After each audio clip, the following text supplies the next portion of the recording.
V dnešní recenzi si ukážeme stylus Dagi, konkrétně model P507. Jedná se o běžný kapacitní stylus, nicméně tento je unikátní svým hrotem, který tvoří průhledná plastová ploška. Zde vidíte srovnání s běžným stylusem, který se pro kapacitní displeje vyrábí.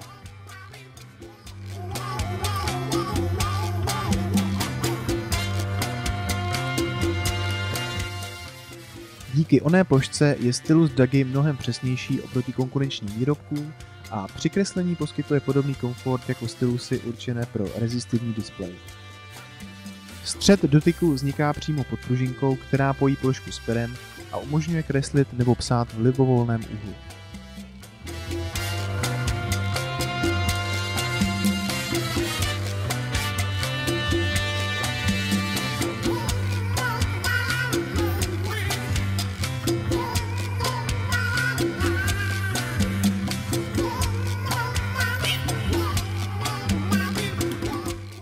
Díky své přesnosti se stylus Dagi hodí zejména pro kreslení na iPadu. Ve zrychleném přehrávání se můžete ostatně přesvědčit, jak se s ním kreslí v praxi.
Ani dobrý stylus vám však nezaručí pěkný výsledek.